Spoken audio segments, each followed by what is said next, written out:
Welcome back, everyone. Today I will be making some vineyards for my upcoming Dux Britanniarum game. We're going to be fighting over a Roman village, and I felt that some more scattered terrain would make my table look a little bit nicer. And we're going to be making these vineyards out of Sagebrush Armatures, basically the leftover pieces I had from making a set of trees. And before we go on to actually build this vineyard, I'm going to give a shout out to Mike at the Model Tree store. He had sent me some Sagebrush Armatures, I don't know, maybe a year or more ago, kind of when I was on my sabbatical when I wasn't really posting videos, and I just kind of forgot that I had them, and I ran across them recently, and I feel bad I haven't put a video out, so I'm going to be using these armatures in several upcoming videos, and I'm going to shout them out each time. Mike at the Model Tree store really is one of the last vendors for these Sagebrush Armatures that you can find online. Ever since Scenic Express stopped selling them, they instead have gone to their plastic armatures, which I just don't think look as nice. But what's great about Mike's store is that you can contact him. He has a bunch of different ranges of armatures, different sizes. I like to use the 5 to 6 inch armatures for most of my Wargaming terrain. Might throw in a few larger ones in the 7 to 9 range. His prices are pretty affordable. And also what I liked is he has kind of a hand-tailored approach to it. When talking to him, he went out and looked for armatures that looked specifically like pine trees and poplar trees and maple trees and other deciduous trees that I was looking for. So if you're in the market for getting some really realistic looking armatures, definitely do check out the Model Tree store. Alright, so first we are going to deal with the basing I'm going to be using for this vineyard. I'm going to be using some really thin chipboard. I think it's like 1/16 of an inch thick. Now, in the past I haven't had too much problems with warping, especially since I usually cure it like you see here by covering it with PVA. I found that helped warping in the past. But I also used kind of heavy terrain pieces on the chipboard before. You know, I put buildings or cliffs, things that were actually going to really be less susceptible to warping here. I'm just going to be putting some very light armatures, tree armatures on this. And I did find that even after going through all these steps, it's still warped. So I found kind of the limit of what you can do with this chipboard when it comes to basing. If I had to do this again, I'd go back and just use the 1/8 MDF that most of us use for our terrain, and I probably wouldn't have to worry about warping as much as I did. So you will notice the edges do kind of curl off the ground, which kind of defeats the purpose of, you know, such a thin basing material. But anyways, here again, I tried even putting weights on it, let it dry for an entire day, and still had a little bit of warping issues. So now for creating the earth texture for my terrain piece, I'm actually using Celluclay. It's a paper mache plaster material. I just add a little water to it, and I'm going to spread it out nice and thin. And what I really like about Celluclay is it has some really nice micro textures, nice little divots and undulations that make it look like realistic ground, not completely flat and even. And then once the Celluclay dried, we're going to start painting it our earth colors. So I just went here and took some burnt umber. I mixed it in with the Liquitex Coarse texture paint, so it kind of has a little bit of a sandy texture to it. And I'm just going to apply this in a nice thick coat over the entirety of the base here. And then once that dried, I took some yellow ochre, which is a yellow brownish color, and we're just going to overbrush all of the piece. This isn't really a dry brush. I really didn't wipe off much of the paint from the brush. It's going pretty fully loaded. I want to catch most of the texture on the base here. And then I'm going to go over it with a buff titanium, very lightly dry brushing here. I did wipe off most of the paint from my brush, and I'm just going to lightly hit those ridges, the upper areas of the texture I created on the base. And now we're going to prepare for the flocking. So I put some watered down PVA and I'm going to spread it across the base. I'm going to leave kind of a patch of earth where the vineyards are, where I am going to be placing the grapevines.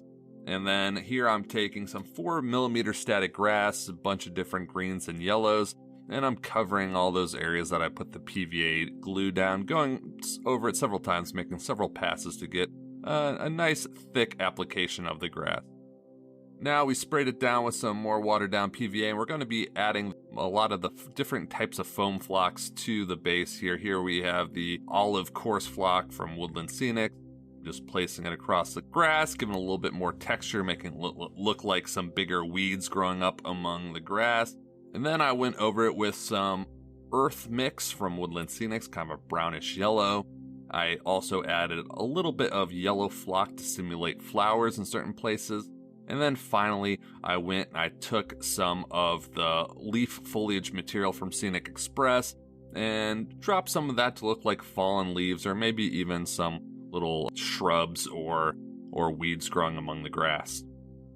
And now we're going to be making our grapevine. So here I basically just took odds and ends of different sagebrush trees I had left over. I keep all the little bits to act as like fallen logs, or here you can make little shrubs and trees from them. And then I just sprayed it down with some 3M adhesive spray. And here I'm taking some sea foam and I'm just attaching it to the tree while that 3M is still pretty tacky.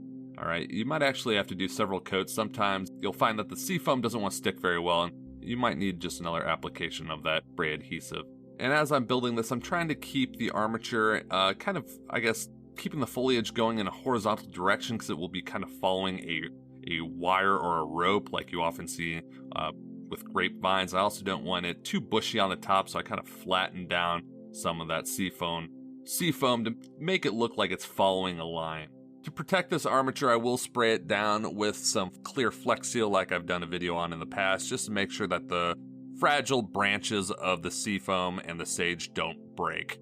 And so now we are going to add the foliage to our grapevine. And here I'm just mixing some super leaf material. I'm taking the olive green. I'm adding in some juniper. It's kind of like a, I don't know, bluish, greenish purple. I kind of want to make it look like not quite ripe grapes sitting on the vine. So I'll put some of that in there. And then I'll put some of the coarse flock, the olive coarse flock from Woodland Scenics all together. And I'll mix it all up. I used to kind of add the flock in layers, but I didn't feel like it actually looked that realistic. I think it looks better when you actually mix all the flocks together and then apply. So first I'm just going to take the edges of each armature and just dip them into the flock, only hitting the top points. I want there to be a little bit of, I guess, air between the foliage. I don't want it to look too overdone. So we'll just dip it in there, and then along the edges and in the undergrowth areas of the vine, I'll add some of the flock just to increase the volume. So now I will be adding the posts that will be holding the guiding line for the grapevines. So I just take a hand drill and I'm going to drill through the base. I'm going to take here some shish kebab skewers. I'm going to kind of whittle the ends so they'll fit in these holes. Add a little bit of super glue in there, and they will be held pretty secure there on the base. I won't have to worry about them falling out this way. Now I decided I wanted some like side braces for these posts here. So I just cut a little section of those shish kebab skewers, angled the edges, and here I'm just going to attach them to the side. I think it's a nice little touch to make these posts look a little more realistic. Now we are going to add the rope guiding wires, I guess, for the grapevines. And here I'm actually using barbed wire, some barbed wire that I had for, I think, my Death Corps of Krieg army. I used this for basing a long time ago. I tried different types of ropes and strings, but they all looked too thick and they just didn't look very realistic. And this seemed to be about the scale I wanted, so I'll be painting this wire up to make it look like a rope. So here I am taking some buff titanium off-white, and I'm just painting over this wire just to cover up all the metallic parts of it.